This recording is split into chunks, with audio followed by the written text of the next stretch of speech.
오늘 우리가 함께 떠나볼 이야기는요, 지금으로부터 약 200년 전, 1839년, 조선으로 거슬러 올라갑니다. 어쩌면 시간 속에 그냥 묻혔을지도 모를, 하지만 신념 하나로 역사를 바꾼 9명의 순교자들에 대한 이야기입니다.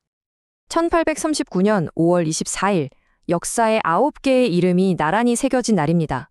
이 아가타, 박아기, 김 막달레나. 이들은 서로 전혀 다른 삶을 살던 사람들이었죠. 그런데 바로 이날, 같은 장소에서 하나의 운명으로 묶이게 됩니다. 도대체 이 사람들은 누구였을까요? 그리고 목숨보다 더 귀하게 여겼던 그 신념은 과연 무엇이었을까요? 지금부터 이들의 삶과 마지막 순간을 함께 따라가 보겠습니다. 자, 그럼 첫 번째 장, 신앙의 초상입니다. 이들이 어떤 사람들이었는지 먼저 한번 들여다보죠. 혹시 무슨 대단한 사람들이었을까요? 놀랍게도 전혀 아니었습니다. 학자부터 평범한 어머니, 양반까지 사회 각계각층의 사람들이 오직 하나의 믿음으로 모인 공동체였거든요.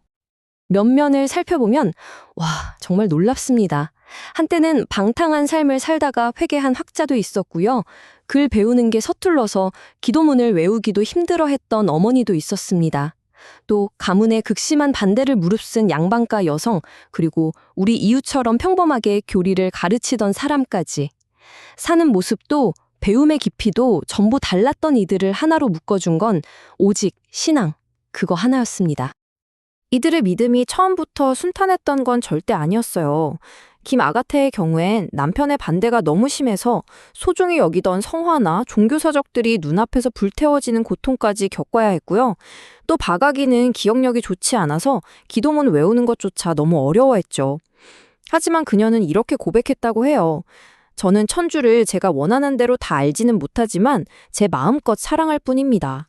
글자는 몰라도 그 마음만은 누구보다 진실했던 거죠. 자, 그럼 이 평범했던 사람들의 운명이 어떻게 비극으로 치닫게 되는지 그 추적과 체포 과정을 한번 따라가 보겠습니다.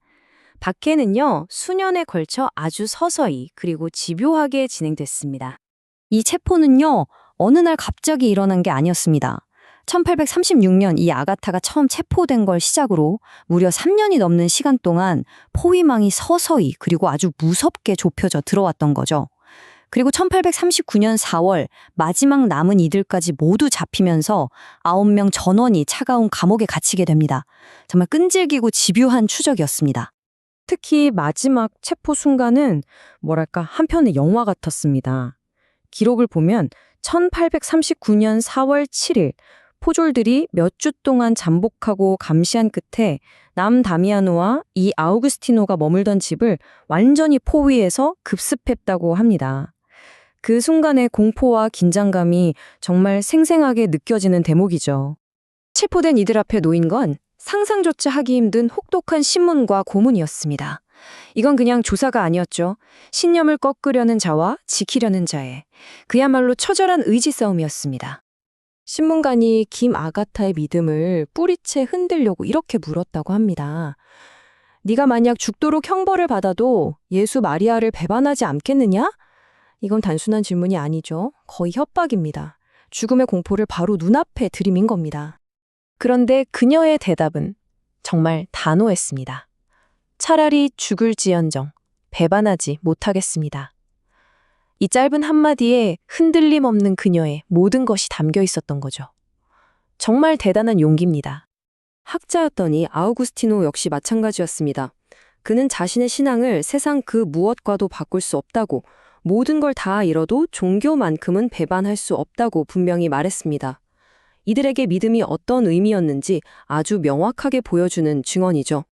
하지만 그 신념을 지키는 대가는 정말 끔찍했습니다.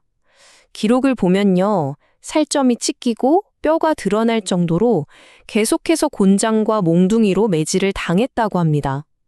인간의 정신력이 어떻게 육체의 고통을 이겨낼 수 있는지 참 상상하기가 어렵습니다. 그 기나긴 고통의 시간이 끝나고 마침내 최후의 순간이 다가옵니다.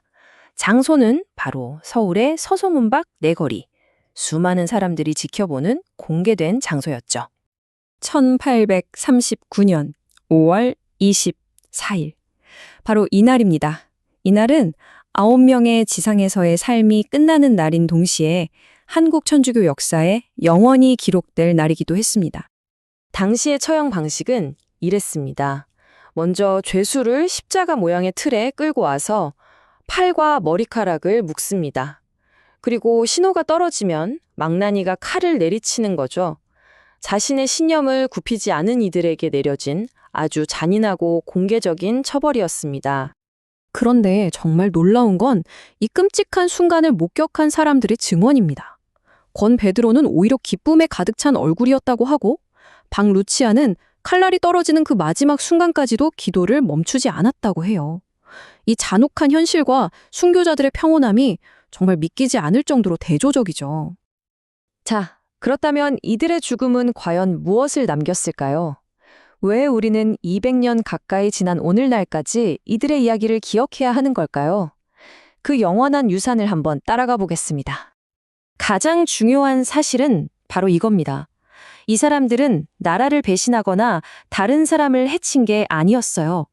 이들을 죽음으로 몰고 간 죄목은 딱 하나였습니다. 바로 천주교 신앙을 버리지 않았다는 것. 그게 전부였습니다.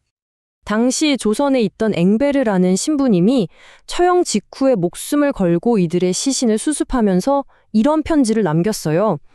언젠가 이 시신들이야말로 국가적인 보물이 될 것이다.